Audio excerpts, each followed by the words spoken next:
The story starts when Keith merged his banana empire with the Boston Fruit Company. Keith had started growing bananas in the 1870s when he was under contract building railroads for Costa Rica. He soon realized that bananas were currently considered an exotic fruit in America could be transported cheaply. He looked to merge with the Boston Fruit Company because of their shipping infrastructure.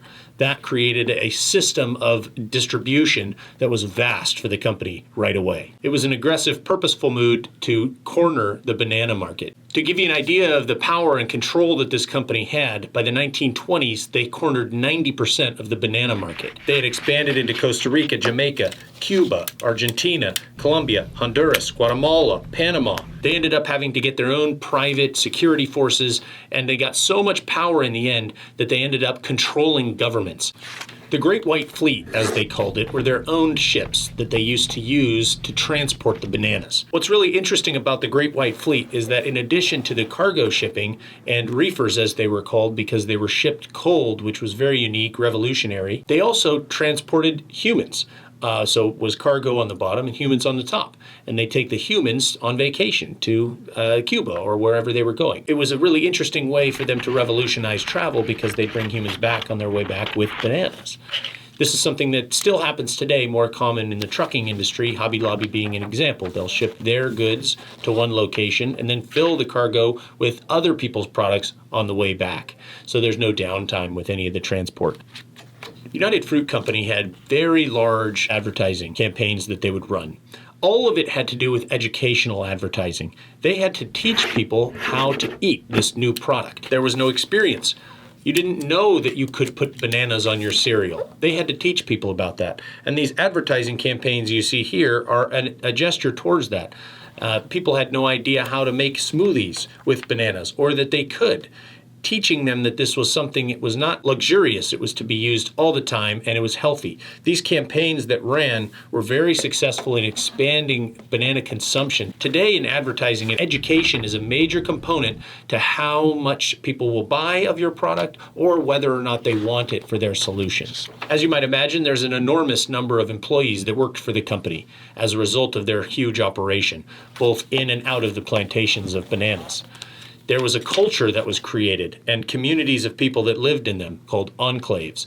There's many examples of this we might talk about in the future, like Pullman and Hershey, called industrial utopias, where they built whole towns for their workers. This was no different. They built parks, swimming pools, golf courses, hospitals, housing. If you're going to have thousands of people working for the company in the middle of nowhere, really, you need to have all this infrastructure so they can live there. These towns were designed to keep the workers heavily dependent on United Fruit.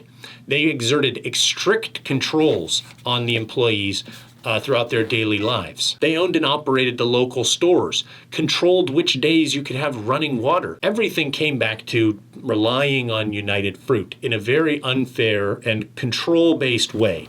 After so many years of operating the business in this culture, with Americans and non-Americans as a part of it, they called them banana people, and it was a very unique culture that they ended up developing.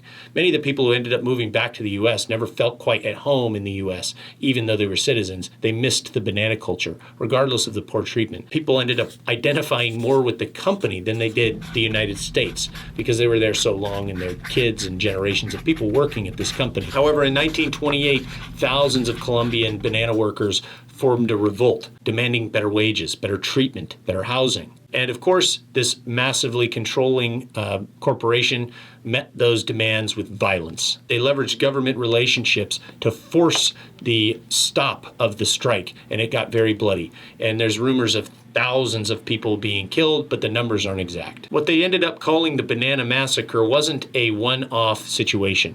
It was happening all over the United States. And as I mentioned, Pullman before went through the same thing. When the corporation got too big, it ended up buying companies. And Sam was one of the people that they ended up purchasing his company, Cuyamel Fruit Company. He was a spectacular entrepreneur who started from absolutely nothing. And there's a book you can read about him called Eating the Big Fish if you're inclined to do that. I would highly recommend it. But he started Cuyamel Fruit Company and actually ended up taking a lot of market share from United Fruit at their peak of power, which was an amazing accomplishment. So he ended up selling his company to United Fruit soon after that. Sam, like every other banana company, ended up buying tons and tons of land, because the problem with bananas is they're all clones. And when a root type of disease attacks the tree, it doesn't take out that one tree. It takes out all of the other trees, because one banana is the same as all the other bananas. So that if a few trees got sick, they knew they were losing the whole thing. So they would buy more land a few miles away and more land a few miles away. See, this was long before the Cavendish banana, which is very disease resistant. The Big Mike, as it was called, was softer and sweeter, apparently had better flavor, and it was very susceptible to disease. Sam Zamuri was put on an ice float when they bought his shares, and he watched the company tank in value because it was ineffectively managed. No one was actually on the ground determining what was happening. So he did a proxy and took over the company, walked in and told everybody that they're fired. But the point is that good leadership here turned the company around. They became the world's largest grower, seller, and shipper of bananas under his management. As the market changed, more competitors did come in by like the 1940s. We needed to have a different brand identity. And it decided to rebrand to Chiquita. And that started happening in 1947. As you can see here, the Chiquita Banana lady. The ad that came out was in the 1940s. It was a video teaching people how to eat bananas. Was kind of the beginning of the Chiquita Banana lady. And also there was a big switch going on from Big Mike to Cavendish, as we talked about. Understanding that they needed to educate customers that these bananas were still great and the quality was going to be amazing, they had to have a new brand identity attached to that. And they came up with Chiquita Banana. They could see that the Big Mike was on its way out, and by the 60s, Cavendish was going to be the only banana sold. So they started a brand identity campaign just like this with Chiquita Bananas. This is a transitionary time, not just for the company itself because they had such a bad reputation as United Fruit, but the change of the banana and the increased competition. So there were a lot of factors. And if you're talking to a branding agency, you need to be thinking about the reasons that you're really doing a brand change or refresh, a new name. And as you can see, it talks about is the quality. So this is a great reason and example in history of why you would do a rebrand for a product that was 100 years old and everybody knew about. So by the 1950s, the Eisenhower administration had launched an antitrust investigation against United Fruit. They had ended up making the decision that they were a full-blown monopoly and they had to be divided. Not to the way that my understanding of the way that the gasoline companies were divided and that Rockefeller still owned a good amount of them.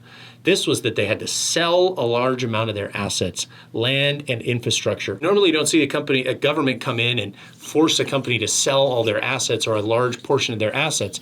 Usually you'll see something closer to what Spring Valley Water Company went through in San Francisco, where they had a monopoly on the water. So the city did a workaround, built the Hetchatchee Dam, and then they were just going to not use their water anymore. If they didn't sell, they'd be completely out of business and it'd be worthless. The company went from having a dominant control of the market in the 50s to, by 1990, only having 17% of the market and not even being the market leader anymore. That was kind of the end of United Fruit's power.